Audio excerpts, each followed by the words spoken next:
Hello and welcome to the Property Roundup on iPropertyRadio with myself, Carol Tallon, the show where we chat to industry experts to get a view on activity on the ground and to learn about new trends emerging. This show is sponsored by daft.ie, Ireland's most visited property website. Today I'm delighted to be joined by Lisa Kearney, Director at Rooney Auctioneers in Limerick and President of IPAV. Lisa, you're very welcome. Thank you for joining me today. And thank you, Carol. So lovely to be chatting with you, and I thank you very much for the invite. Absolutely. Lisa, you're wearing two hats today, and we're going to speak to you under both hats. But first of all, just to get maybe some insight about the Limerick market and what's going on. I mentioned that you are director at Rooney Auctioneers, probably one of the longest established and best known estate agencies and auctioneers in Limerick. So you might just give us some insight. The Limerick property market, we see and hear so much coming out of Limerick right now. There's been huge public sector investment. The LGA is doing a lot of work there. The Opera site is one of the most exciting developments commercially to watch in Limerick. Placemaking and urban renewal. I really think Limerick is one of the cities and counties leading the four. How does that translate across the residential market? Absolutely. Well, we're seeing it, and I thank you for all that about Limerick and the compliments. And we are feeling that on the ground here in Limerick. There is a huge buzz and energy, and it's really been building over the last couple of years. I'm so proud of the way my city's going. I mean, we've come from, where it was quite slow and it was a bit tired, would be the word. But it's certainly at the moment there is such a buzz. We've got a new mayor who's doing great jobs around the place. He's really, really proactive. City council are on board with him. And what we're seeing is, and we're just seeing this renewed, I suppose, there's such an influx of people coming back to the city, and I'm meeting them on the ground every day. I'm out there with them. And there's huge, everybody's so proud of Limerick. And the nice thing about Limerick now is everybody's getting behind the city, and that I think was lacking for a long, long time here. But now we're seeing it in every industry, in every business, every profession that's out there. Everybody is on this almost a high, that Limerick is on the up. The infrastructure around the place, buildings that are coming in, the investment into it. We have if not every week, every second week, new multinationals, coming into our city. Now, of course, with that brings the other side of it, that people, all these multinationals and employees need somewhere to live. But that's another thing that we're going to speak about. But it's massive to see it, and it's hugely, hugely encouraging. And even for my own niece and nephews who are, abroad, and they're now seeing Limerick, and they're saying, okay, now we want to come home. We want to come back to our own city, and we want to build our life there and build our careers there. That is hugely encouraging. Oh, do you know, Lisa, you've captured that so well. And honestly, I don't know if people who haven't visited or been, familiar with Limerick over the past 6, 7 years, particularly, I don't know if they'll truly appreciate that. And, from a placemaking perspective, I always wonder, it's a little bit like the chicken and the egg, which came first, because Limerick has gone through a place branding exercise, and that might seem more of a symptom than a cause, but sometimes I'm not sure. It feels pretty circular, where you don't know where it starts and ends. And the Embrace Limerick brand, Atlantic's Edge, it is so perfect, fitting along the Wild Atlantic Way. There's just been this huge resurgence in Limerick, and I think it's been driven across all fronts.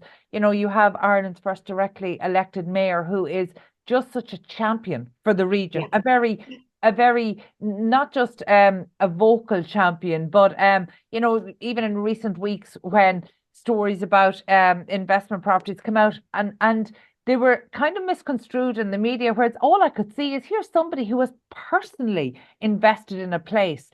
That's who I want making decisions about a place. Somebody who actually has skin in the game. I love that. So yeah, I think there's so much happening in Limerick, and I recently had a chance to explore some of the opera site going on. We had a tour of St. John's.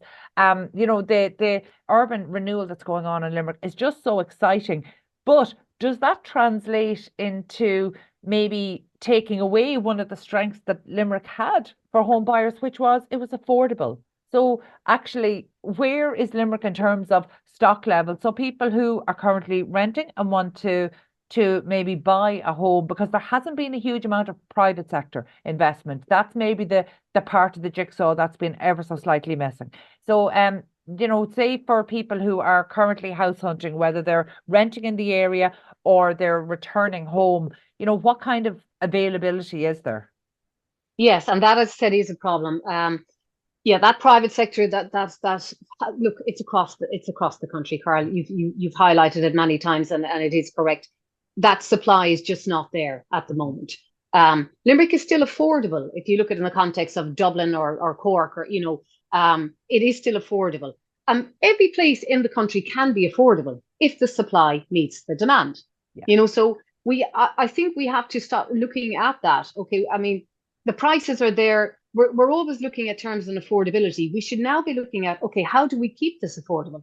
How do we keep it affordable? We need to supply homes. We need more private sector investment. We need that to come on board. We need the planning, which is held up, and the slowest planning system in the world we have here in Ireland. I mean, and if you look at, as you say, Limerick, if you take Limerick even as a benchmark, when you work together, you can get things done. When there's joined up thinking, you can get things done. And that's why I think John Moore, and it was hugely successful here in Limerick, because the people had a voice. Yeah. They came to us. It wasn't through the system. It wasn't through the old system of how somebody got elected into office or how they got that position. They came to the people. We said, we elected, this is the person we think can turn our city around, can keep our city moving in the direction it's going for a positive. So I think there has to be joined up thinking, and that is the main problem in all cities, in all counties, in all towns across Ireland. And we at IPAV have even called for that. At a government level, there's too many departments. It's all interdepartmental. We need one department to look after housing. And then to meet with all of us who are on the ground, knowing where the issues are and knowing where the breakdowns are, to be able to come and talk as all professionals and as experts in this, and bring a policy together that actually works. Yeah. Not these piecemeal initiatives that have not worked, and it's like you wouldn't put on the same pair of shoes if it had 5 holes in it. You'd get a new pair of shoes. It's not working. We need to look at something else. But in terms of Limerick, with the supply is, like everywhere, very, very, very slow and very low. We need to look at that as well. We're so central here in Limerick. We're central to everything. You can be in Cork. Well, hopefully now with the new road, that'll be better. But you can get to Cork. You can get to Dublin. It's 2 hour door to door. I do it many times. Galway, 50 minutes an hour up the motorway. In fact, I had a chap, would you believe, Carl, who lives in Galway, is from Galway. He works in Galway and is from Galway, but he lives in Limerick because he couldn't afford the prices in Galway. So he actually bought a house here in Limerick, and he commutes up and down. Yeah. So, and you can be in Tipperary. We're a huge central city, and that opens us up to everything. We have a fantastic airport on our doorstep. So all we need is the supply of housing. Yeah. You've touched on some really vital points there. Look, I've said it so often, planning is not just a problem, it is the problem. But you've touched on something really important that Limerick is leading the rest of the country in, and that is, in terms of the locally elected mayor, people had a voice. So this is really interesting to see, how will people use that voice? How will they continue to make sure that their voice is feeding into the activities of the new mayor?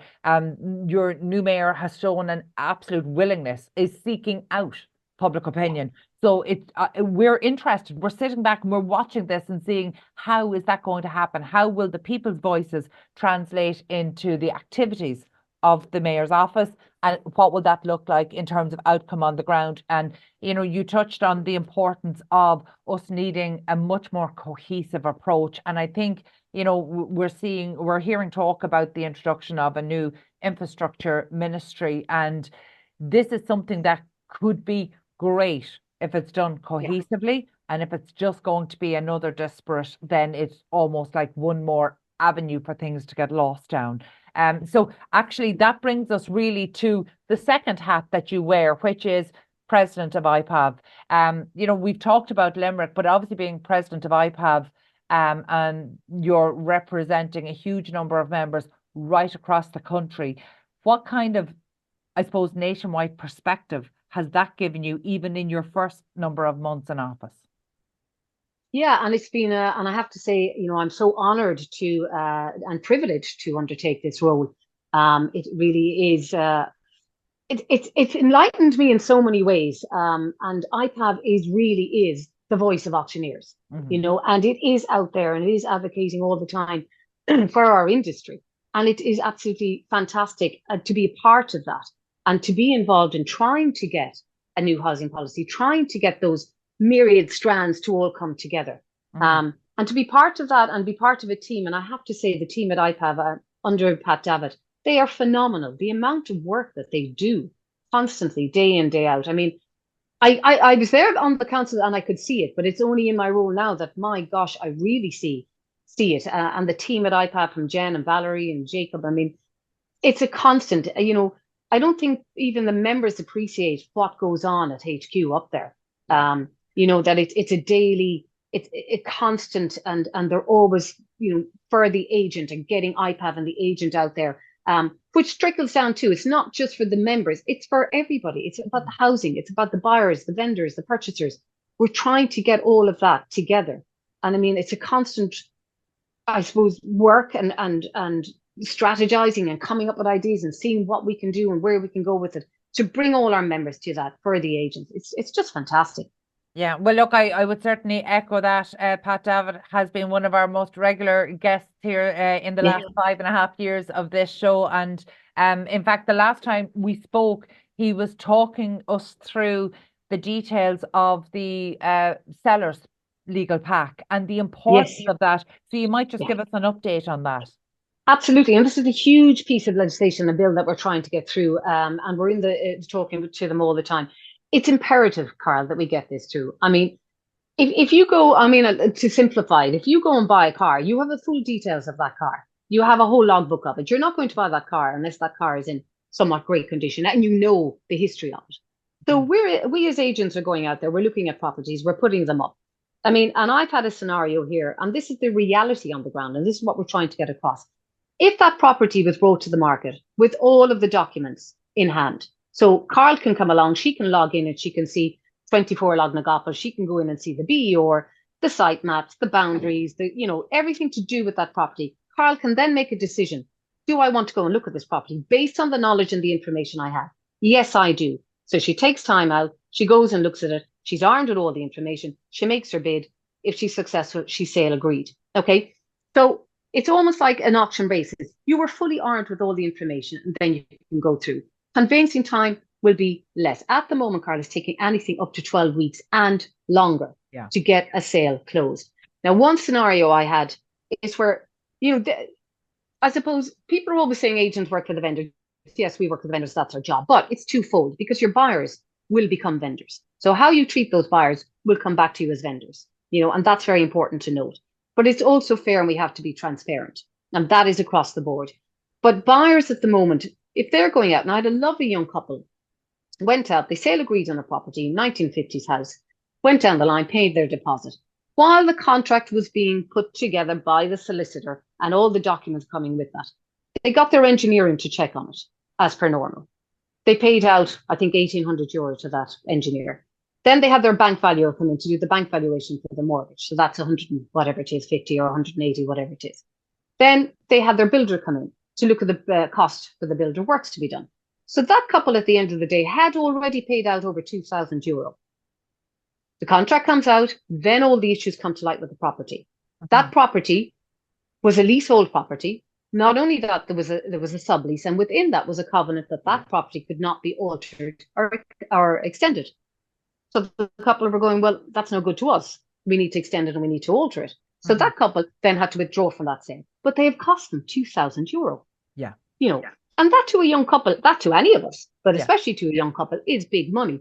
So what we're saying, if all those documents were front loaded, that you could go in and see them all, you would have all that information before you even went, took time off work, or, which is happening, Carl, and the situation with the rental market, we won't even delve into that because that is just a mess of a situation. But some of these people have given notice to their landlords to say, we're sale agreed on a property, we'll be moving out in 2 months or 3 months' time. So by the time the contract comes out, they've lost 10 or 11 weeks there. So now they're nearly out of accommodation. They've nowhere to go, but they've lost that sale as well. So what we're trying to do is get all this information on the property to the buyer before it goes on the market. And that's our How likely is it that that bill will be enacted in 2024? We're unsure. We're hoping and we're working towards it. And we've had great conversations with them. It's before the House at the moment. We hope to meet with them again shortly. It all depends, and of course, it depends on if there's an election, if there's a new government. Do we have to start again then? It all depends. But at the moment, we're moving along with it. We've had a lot of submissions. We've asked all our agents to send in submissions on it that we can present, which we are doing next week or in 2 weeks' time. And we got a lot of those submissions in from agents, and it is what's on the ground, and it was super to see all those agents respond to that, because we're all in this. Every agent is dealing with these sales, falling through all the time. And, even the survey that we conducted, it was 97% of agents all came back and said they have problems with sales, all being delayed by issues that only come to light when the contract comes out. 97%. Yeah. And there's 37% of all houses that have fallen through because of it. I mean, that's a huge market, and that's a huge amount of property that should be on the market and should be sold. So all we're looking for is that the government and the other powers that be realise that nothing should be brought to the market unless it's a sellable product. Like I said, you wouldn't bring a car, you wouldn't bring anything else to the market unless you can sell it, and it is a sellable product and you can stand over it. That's what we're looking for. Where are the points of resistance? Why has this not happened yet? Well, I suppose the breakdown is there's a couple of people involved in this. So you have the agents, but you also have, I suppose, the Law Society, who are looking at this as well. And they have their reasons. And of course, we're tic-tacking over on that with that, but we're always saying, come and talk to us. Why don't we all just sit around a table together? So we have the Law Society, we have IPAV, and, we have whoever represents in the government. Let's all sit around a table and talk and chat this out. Besides all kind of coming from different, and again, it's going back to the joined up thinking. If we all can sit around a table together and say, well, this is where we see the delays and the downfall and the breakdown. And if the Law Society will come and say, well, this is where we see it. And they have voiced some of their concerns, but again, we've come back with them and countered them, let's say. So it is a work in progress, but it needs to move faster, and it really needs to be brought in. Because again, I'm always saying, we're the ones who are in the cold face of it. We're the ones who are at the brunt of it. We're seeing this, we're experiencing it.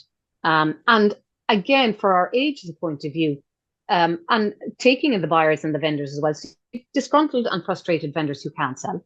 You've disgruntled and very frustrated buyers who can't buy in an already squeezed market. And you have an agent who may put 2 months of work into this who isn't paid, because we don't get paid unless the sale closes, whereas other parties to the process do. Yeah. So that's also where we're coming from.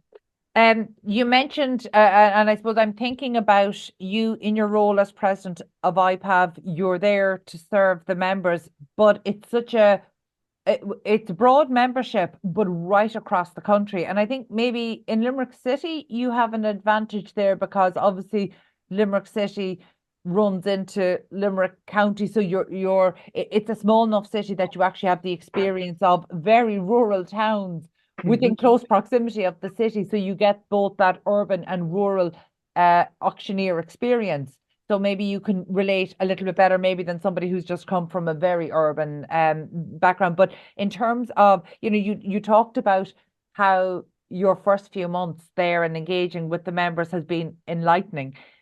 Your members across the country, what do they need from IPAV? And I suppose by extension, what do they need in terms of policy changes? Well, and that's interesting you asked that, because I've actually started calling every member that we have, just to say hello, number one, but also just to say we're here. And that's kind of the call out that I'm giving to members, is to come to us with your ideas. How do you want IPAV to work for you? What do you want us to do for you? How can we make IPAV an even bigger and stronger institute? And we're asking that. I'm making those phone calls to people. Don't be afraid to come to us. We're all in this together. And this is why we are the voice of auctioneers.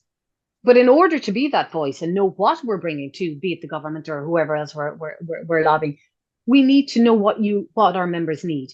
And that's what I'm trying to reach out for. And if I can manage that in my 12-month tenure, that'll be fantastic. But it is about opening up IPAV to everybody. And I'm talking about from the agent to the tippy top of Donegal, right down to the bottom of Kerry. And I'm coming across that whole country to say, what can we do for you? Talk to us. We're here. Now, Carol, that could be anything from anything to do with housing, anything to do with a state agency, but also it's to do with the person. It's to do with the agent themselves. We're also here to support you, and that can be from anything. And as I say, I'm a huge advocacy for mental health issues. I'm a huge advocate for EDI. And they were one of the two big things that I brought into IPAV. And I can touch further on those if you wish. But I think that's really the message for me as a president that I want to get out to our members is, yes, we're there for the other side of it, the political side of it, the policies, bringing housing together, working for you to make an agency better and bigger and to make IPAV bigger and better and to work for our agents. But it's also to touch into the human side of it. In our jobs and as agents, and as you know, it's a very stressful job. It's incredibly stressful. You're dealing with multiple personalities at all times. So you're not only dealing with a buyer who could be 2 or 3 people, you're dealing with a vendor who are 2 people or 1 person. You're dealing with solicitors, 2 of them on each side. You're dealing with engineers, and you're dealing with the myriad and the many, many viewers. So you're dealing with multiple personalities at all times, and you're only 1 person, and everything comes back to that agent. So we are out to look after our agents, and it can be support from anything, Carl, that as we had down in Skibbereen, where you come into difficulty with your office through flooding or through whatever else happens. You come into difficulty personally yourself. You come into difficulty saying, I'm very stressed. I need to reach out. I need to talk to somebody. And that's the network I want to build, that I can have somebody pick up the phone to me and say, I need a bit of help today, or I just need to offload, or I just need to chat. That is what I'm really, really want to push in IPAV, to show that we are there. We're not a closed office up in Bagot Street that you can't get into, you can't phone, you can't talk. That is not who we are. We are here. I've given up my mobile phone number, and I will continue to ring every agent across the country and give them my number to say, you can ring me. That's what I'm here for. Be it anything. And we're here to talk and to help you and to support you. Lisa, I love that very human-centered approach, that it isn't just an office or a team in Bagot Street. And to be fair, I think the team in IPAV travel across the country, so they do make that so clear. But I love that human-centered approach. In these phone calls, that's such a good exercise. Every industry body group should do that. In this exercise, what are your members telling you? Like, what have you been surprised to learn? Well, one, I've been surprised to learn that a lot of them are going, you're the what now? You're the president now? It's like, and they haven't had that phone call before. And that I think is interesting. And that is a learning for IPAV and for presidents coming in, that you need to reach out and touch. And I think those days of, and we see it in our business, you see it especially in your business, the days of sitting back and waiting for people to come to you, that does not happen anymore. You have to go out and reach out to people, and to bring that human touch. And as I said, that's the most surprising thing I'm finding, that they're there and saying, oh, great. Okay. Yes. So it's not just all about the business side of it and about the political side of it, or the policy, it's about that human side. Yeah. And I think the more and more we get that out there, and I really do believe, and I'm a very, very strong believer in this, that is what will build, the strength and the unity more, is that it's not just about a business element of it. Mm-hmm. It is about the human element of it. And that's why we got involved with the Elephant in the Room campaign. You've probably heard of this, thing that Brent Pope started. I had met Brent Pope many, many years ago. I'm a huge rugby fan. And anyway, I had on another track with him, but he came up with this campaign. And it really intrigued me. And I had worked with the Samaritans briefly as well as a volunteer many years ago. And I found it hugely rewarding. And it has stood to me over many, many years. But I got in touch with Brent because I thought this campaign, and it was just starting, and I'm so delighted that IPAV were one of the forerunners to get involved with this. We were one of the first industries to get involved in this. Now the herd has grown, the herd as they call it, because they're all elephants, massively. It is a huge campaign, and it's wonderful to be part of it. So I brought it to the board. I brought it to Pat, of course, who immediately loved the idea because he is a people person as well, and it is about that. And we got involved with it. And the Elephant in the Room campaign is exactly that. It's talking about the elephant in the room. Every single person has some elephant in the room. It can be absolutely anything. Every family, every person. And what we want to say is IPAV supports the Elephant in the Room campaign. We support mental health. We are here. We can talk. And it can be about anything. And what that actually has done, Carol, and Ellie the Elephant comes on tour with us. So she comes to our conference Now she's quite light, but she's rather bulky, so she can be difficult to maneuver. But she is fabulous, and even she's here in my own office with me. I have her up front in reception, and even from the footfall of people coming in and out, and who are in, and everybody starts looking at her, and everybody starts talking about it, and everybody starts telling stories, and that's what we want. It's about getting people talking. And even in our office here, the local press are coming in about it as well, because it's just opened up it's taken away the stigma, and that's what we want to do. And IPAV got behind that, and we're bringing Ellie on tour, and it's there for our agents and to be at all our conferences. In fact, we're bringing it to the golf next week for the Young Professional Network Golf Classic as well, for charity. The money that's raised as well on it, Carl, goes to the Samaritans. Fantastic. So they're our sister charity. So everything that we make out of that goes to the Samaritans. So, and it's a fantastic initiative, and we're so glad to get behind it and so glad to be part of it. And I'll send you on pictures of Ellie the elephant if you want to see her. She's called Ellie IPAV Fant. Yeah. Well, I think I spotted her earlier on our earlier conversation today, the big purple elephant with the spots behind you. Yes, I have her as my screensaver. Yeah. So no, and look, I think it's fantastic. Exactly. But this comes back to that human-centered approach, and I think in the age of technology, I think it's great that you're picking up the phone and having that conversation. And to be honest, over the last 12 months, we've been able to do that. Prior to COVID, we used to record in a studio in Dublin and South of End. People would come in to the Dundrum studio. We'd have a coffee in advance, and then we'd sit and record around the table.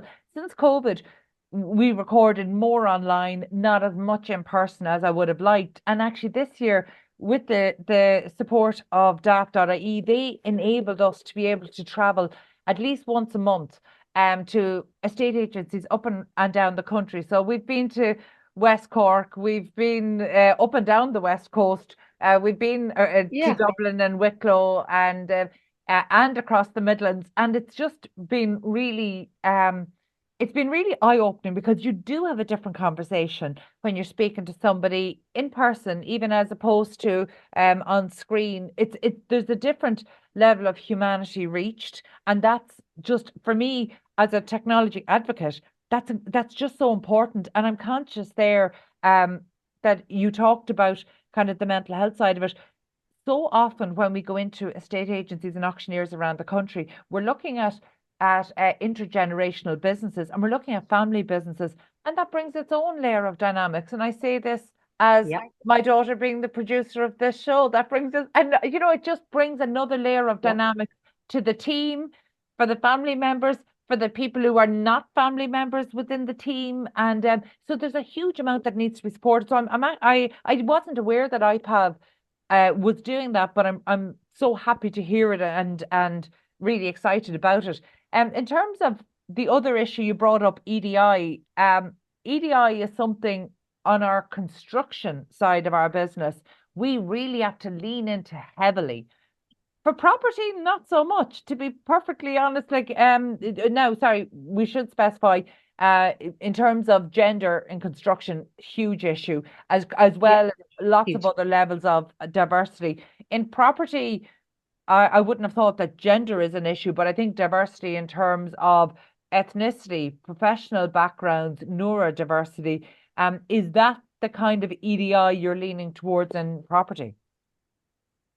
Absolutely, and it is. And again, it's about, and for our listeners, if you don't, EDI is about equality, diversity, and inclusivity. And it's a policy, again, that I brought into IPAV. And again, IPAV were 100%, all over it, because it is something that's hugely, hugely important. And every office, every company, every organization, and every industry needs to look at their EDI policy. And if they don't have one, to bring one in. And again, it stems from the mental health issue, but it's just about opening up to every single person out there. Wherever, whatever your background, wherever you're from, whatever your culture, whatever your sexuality, it does not matter. And that's what I wanted to reach out to our members as well, to say, you are you. You are who you are, and we respect, we admire, we support, and we are open to absolutely all of that. And it's all inclusive. I myself am a gay woman, and I had many struggles growing up and with what I faced, and especially coming into, as you said, was more a male dominated industry. And I worked in construction a little bit as well with Yeomans. In fact, I helped them to build Euro Disney, which is a whole other lot of stories that's not for That that can I be an won't divulge. off-air. That can be an off-air conversation, Yes, Lisa. yeah, that's a face-to-face chat over a glass of wine, perhaps. But spill the beans on that one. But it is about that. It's about, and through my journey of learning how difficult it was in certain situations, and also, Carl, about putting yourself forward for different things because you felt maybe I wouldn't be accepted, maybe I wouldn't feel included, maybe it's not the image that that industry or that company wants to give. Now I'm talking about years ago. It has advanced, thank God. But and I grew up with all of that and learning to try and bring that, and that's what I want for our younger members, especially, to say that's not how IPAV operates. That's not how we operate, even in my own office here. And that's something I wanted to be very strong about as well. And to really push for it, to say, look, I know exactly where you're talking about. If you are coming from a sexuality point of view, or if you're coming from, it can be anything, absolutely anything, to say that we are open to all of this for our members. And also that we have that support network here to talk to you if you are struggling, so to come and talk to us. But I mean, I have firsthand experience of it, of what it feels like to be not accepted or not included or not made equal, so I did not want that experience to filter down through the next generations coming up. And as I said, I was at the Young Professional Network barbecue last night, and their AGM. Fantastic to see the younger generation to come through. My God, they're just full of energy and ideas. And it's, I came out of there totally energized and going, my God, and I'm quite energetic anyway, but that was just mind blowing, Really? and to the camaraderie of them and the way they all, look after each other and chat. And I know IPAV is in good hands when I see that generation coming through. And it was chaired by Natasha Brown. I don't know if you met Natasha. Fantastic lady. Yeah, fantastic. Absolutely great lady. And also, and not to that because I'm against sexism and that, but it's great to see the women coming through. It's great to see all the women taking, having the confidence and coming through to say, yeah, we can do this. Yes, we can. And we're multitaskers anyway, as you well know. So I'm afraid I didn't get that, Jean. I am the opposite to a multitasker. Well, you're lucky because it's very hard sometimes. Yeah, no, that unfortunately that gift was never bestowed on me. I'm the very opposite one. Out of sight is out of mind for me. Wonderful. But Well, that's good. But if anything, that touches on actually the whole range of differences around people, because it just goes so far beyond gender or sexuality or ethnicities. Like I think actually one of the moves I'd love to see more across every sector is more towards embracing neurodiversity. And so when you talk about the energy and the ideas coming through the Young Professional Network within IPAV, that really excites me, because I'm thinking, right, what kind of technology are they going to embrace? Who's going to change? Who's going to be the first one to come out and say, how do we get rid of that useless booking deposit that we have that means absolutely nothing, that leaves us sale agreed? Because quite frankly, that should never have survived after the crash. We shouldn't have had that after 2011. And we still do. And I no longer trust anybody my age to solve that problem. So I'm looking to the next generation and saying, right, who's going to come in and actually, you talk about the elephant in the room, who's going to come out and say, right, this serves no one and is a problem and is an impediment. Who's going to break it? So what I want to see coming up through the Young Professional Network is the confidence to be able to question things being new. There's a real value, and I say it all the time to young people coming into the industry. Like, we do a huge amount of mentoring across property construction and real estate, and I always tell people, don't forget the value you have not being very experienced. Don't forget the value you have not understanding everything, not knowing why we do what we do, and actually having that free thinking, that beginner's mind almost, to be able to question, why do we do that? Because there are so many things across the property transaction that if we were designing for the outcome today, we would not design that process. And 100%. Yeah. I think we need the next generation with less knowledge, less baggage, coming in and saying, why are we doing that? That doesn't make sense. Let's just not do this. Let's reimagine how we're doing this. Totally agree with you. And I think it is going that way. And I even see, like, the apprentices we have here, and my nephew who's coming on board as well, hopefully. I mean, what they're coming with is a clean plate. You know what I mean? And we're saying to them, go out there, come to your ideas with us. You know, for every one or two or three or four things we can teach you, you can teach us 10. You know, and that's what we're looking at. And that's what we really have to put our energy and our backing and our support into, is our younger generation, because by God, they are 100 times better than when we were starting. Well, especially when I was starting, but they're not afraid. And that's what I love. You know, they're not afraid to take that chance, make that mistake. That's what I think is important. I mean, I think in our generation, you know, and once you got a job, you were in there and you were kind of, you know, I was so glad to get the job, you know, and you had that kind of attitude. But you're also, well, I know from my perspective, you were almost afraid to take that chance and make that mistake. I'm not seeing that with the younger generation. I'm seeing them stepping up and they're saying, hold on a second here. And as you said, that is so outdated. That does not work. Let's look at it this way. What if we did ABC? And I think it's in as awesome as their mentors, meant to be mentors, that we listened to them. And, you know, and I saw that last night, as I said, the energy and the ideas. And I think it's best that we touch in with them all the time, you know, rather than them. If you remember growing up, that we were always brought into the older ones' meetings and the older ones to hear what's going on. I think it should be the other way around. We should be going to the younger ones' meetings to catch on to what they're doing and what they're talking about and where this is going, because they are now the industry leaders. They're going to be taking IPAV and the state agency and everything to do with property construction to the next level. And I think it's going to be a level that none of us have ever even absolutely thought about. And I think that's going to be wonderful. And I'm so glad to be part of IPAV and see this happening, because I think it's really going to take off in the next couple of years.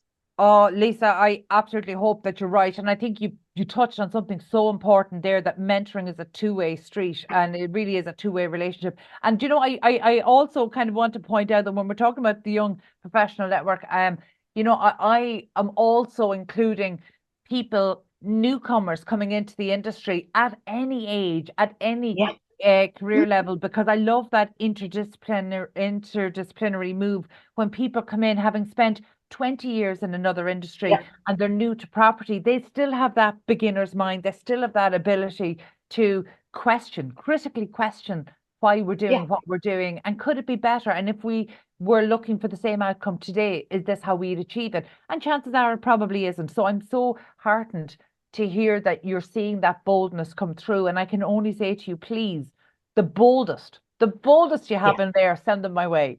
I will. You'll be busy because there's quite a few of them. Good. That's exactly what I want to hear. So I suppose, Lisa, before we finish up today as president of IPAV, I mean, I would like to, you know, extend our platform to you so that you can speak to the industry, but actually you don't need it. You're picking up the mobile and you're speaking to them directly, which is way more powerful. So fair dues to you. So for anybody, we know the next generation doesn't pick up calls from unknown numbers. So no, they don't. What's happened? For the people yet to receive your call, the members yet to receive your call, I suppose, you know, before we finish up today, you know, for the rest of your tenure as president of IPAV, you know, what are you trying to achieve? What do you want to hear from the members? What do you want for the members? That's it. And for those who haven't received my call yet, I will be getting around to you. There's quite a lot of them, which I'm delighted, because we have, you know, quite a big membership, and I will get there in between my work as well, which I'm doing, but I will make a few more today. I just want to, as I say, I want to talk to them. I want our members to know that we are here. And for me as president, I want to open up IPAV to every single person, and to even those who are not members yet, to say, come on board with us. You know, when we unite and when we're all of joined up thinking and even different thinking, and just, I just want everybody to feel that they have a voice.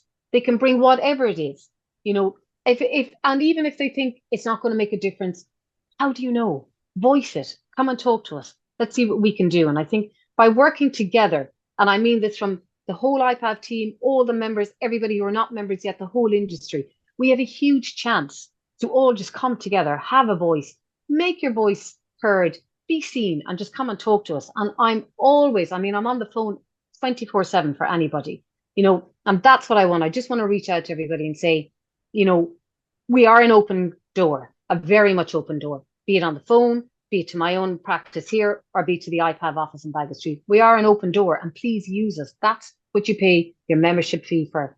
That's what our job is. So come and talk to us and let us work for you. And we can only do that by you coming and voicing what you need. And I will 100% guarantee you will have my full commitment to it, and my support across anything you need. Lisa, thank you so much. That is so compelling. And you know, it's interesting. I'm sure without intending it, you've brought us full circle to what you were talking about, what fed into the success and the momentum we're seeing in Limerick right now. And that is because the people had a voice. And so actually seeing that filter through is just so powerful. So thank you so much, and very best of luck to you for the rest of your tenure as President of IPAV. No doubt we will be speaking to you again and getting an update on that sellers bill and anything that we can do to help promote and push that, because it is so important. It benefits all consumers in the marketplace. Absolutely. Not just those who are thinking of buying and selling, but those who are waiting for properties to come free for rental. And so there's a huge impact and a knock-on impact. So it's such a critical piece of work. Well done to the IPAV team for championing it, and to IPAV members.